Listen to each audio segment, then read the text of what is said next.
Cholesterol levels இன்க்ரீஸ்டாக இருக்கா? அதாவது ரத்தத்தில் கெட்ட கொழுப்பு உங்களுக்கு ஜாஸ்தியாக இருக்குன்னு ரிப்போர்ட் கொடுத்துருக்காங்கன்னா இந்த பதிவு உங்களுக்கானது.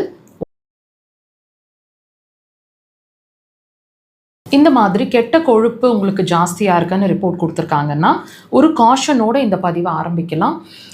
இந்த கெட்ட கொழுப்பு ரொம்ப நாளாக உங்களுக்கு இருந்துகிட்ருக்கு, ட்ரீட்மெண்ட்ஸில் தான் இருக்கும், மெடிகேஷன்ஸில் இருந்துகிட்ருக்கோம். ஆனாலும் அது ஃப்ளக்சுவேஷனில் முன்ன பின்ன இன்க்ரீஸ்டாக இருக்குது அப்படின்ற மாதிரி நீங்கள் யோசிச்சுட்ருக்கீங்க அப்படின்னா இந்த காஷன் உங்களுக்கானது தான். உங்களுக்கு you are prone to heart problem, அதாவது இருதயம் சம்மந்தமான பிரச்சனைகளுக்கோ அல்லது ஸ்ட்ரோக் சம்மந்தமான பிரச்சனைகளோ வர்றதுக்கான பாசிபிலிட்டிஸில் நீங்கள் அதிகமாக இருக்கீங்க அப்படிங்கிறத அண்டர்ஸ்டாண்ட் பண்ணிக்கோங்க.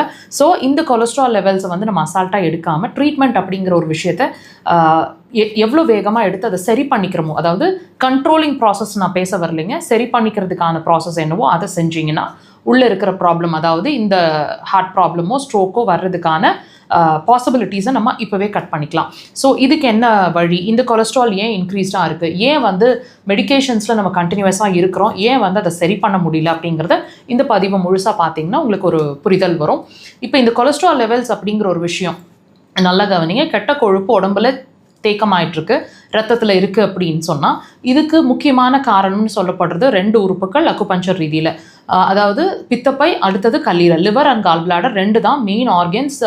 நம்மளோட உணவில் இருக்கிற கொழுப்பை கரைக்கிறதோ அதை எனர்ஜியாக மாற்றுறதுக்கான வேலைகளை செய்கிறதோ இந்த 2 உறுப்பு தான். ஸோ இப்போ இந்த கொலஸ்ட்ரால் லெவல்ஸ், அதாவது கெட்ட கொழுப்பு நம்ம ரத்தத்தில் அதிகமாக இருக்குது அப்படின்னா இது காரணம், அதாவது இது பிரச்சனை இல்லைங்க, இது பிரச்சனை இருக்குங்கிறதுக்கான அறிகுறி, அதாவது உங்கள் கொலஸ்ட்ரால் லெவல்ஸ். ஸோ பிரச்சனையை எப்படி சால்வ் பண்ணணும்? இந்த பிரச்சனையை உருவாக்கிட்டு இருக்கிற உறுப்பு அப்படிங்கிறது நான் சொன்ன மாதிரி கல்லீரல், பித்தப்பை. இதை நீங்கள் இதோட வேலைகளை செயல்திறன் சரியாக இல்லைங்கிறத தான் உங்கள் உடம்புல அந்த கொழுப்பை கரைக்காமல், அதை பேர்ன் பண்ணி எனர்ஜியாக மாற்ற முடியாமல் கெட்ட கொழுப்பை இன்க்ரீஸ் பண்ணி உடம்புல காமிச்சிட்ருக்கு. ஸோ இதை ஒரு வார்னிங் சிக்னலாக எடுத்துகிட்டு நம்ம என்ன வார்னிங் சிக்னல் எடுக்கணும்?